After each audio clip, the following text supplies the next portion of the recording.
Hi, I'm Ken Lammers. It's time for the Independent Baseball Report. Let's talk about, well, a couple of the independent leagues have already had their championships.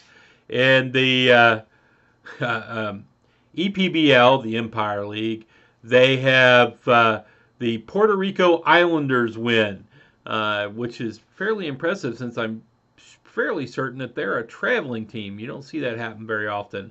They beat the New York Bucks in a uh, two-game series. I'm sure it was supposed to be a three-game series, but they won it in two, and moved on to become championships of that league. So congratulations to the Puerto Rico Islanders. In the Pecos League, we had their championship as well. It turned out on one side, the Roswell Invaders lost to the Trinidad Triggers, who then in turn lost to the Alpine 06 Cowboys. On the other side, the Whiptails lost to the Bakersfield Train Robbers. Then the Tucson Segueros lost to the Bakersfield Train Robbers. And then in the final series, went down. The first match was, well, these are the kind of games you run into every once in a while in independent ball, and I've seen them in minor league ball too. Well, heck, I've seen one of these every once or twice a year in majors, but it was 18-12. The Bakersfield Train Robbers beat the Alpine 06 Cowboys. Well, then the next match was a lot closer. The Alpine 06 Cowboys beat Bakersfield 8-5, going to the rubber match, and in the rubber match, the Bakersfield Train Robbers won over the Alpine 06 Cowboys 7-4. So Bakersfield finally found a home. Train Robbers finally found a home in Bakersfield, and they've made the best of it. I think this is their first championship in the league, and congratulations to them on that. And we look forward to seeing the Pecos League again next year. In the Pacific League, or Pacific Association, standings, they're still ongoing. The Sonoma Stompers have moved into first place, and San Rafael Pacifics are in second, down 2 games. So everybody else is pretty much further back. So those are going to be the teams that are going to run it up to the end of that league. The Frontier League has had some shufflings too. Joliet Slammers are number 1 in the East Division, and the Washington Wild Things are number 2, 1 game back. And then the Lake Erie Crushers are in third at 4 games back.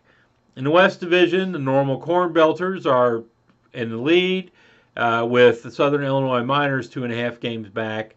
The rest of that division is, well, with the exception of the Gateway Grizzlies, who are out of it, the rest of them are within 5 games. It's a fairly close division and could flip at any moment.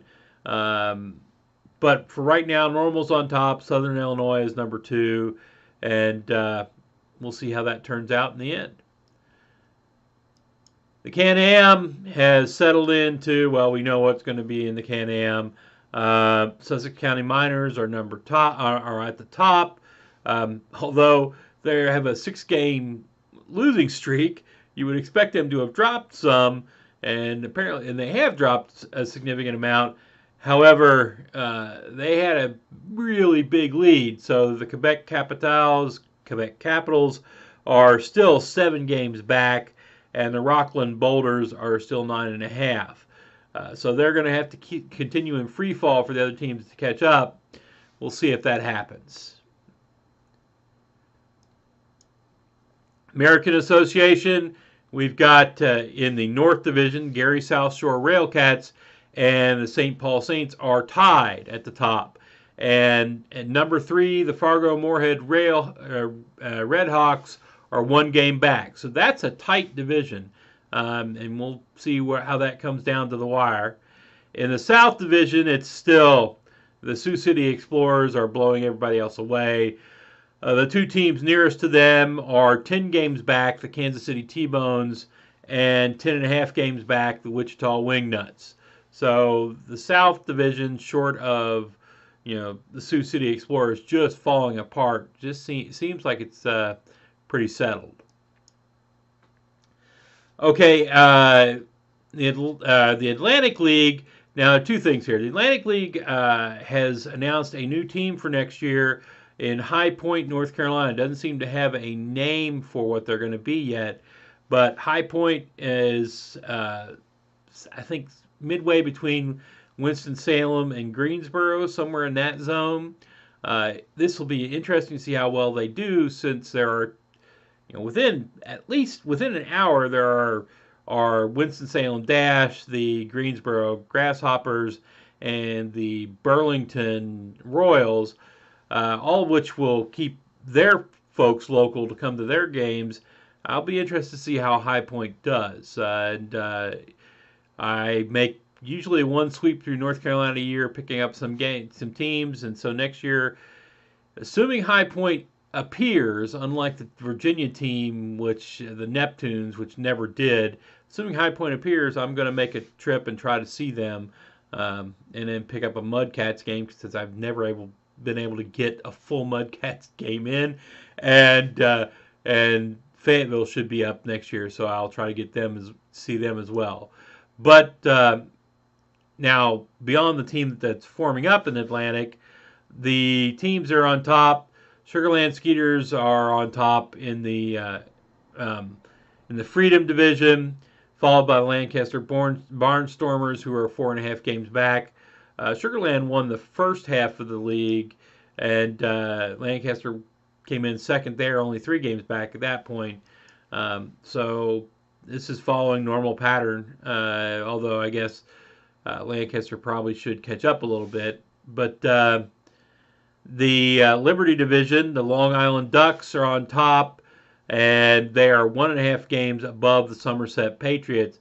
In the first half of the season, Somerset won, and the New Britain Bees were in second, so Long Island is doing pretty well for themselves in the second half.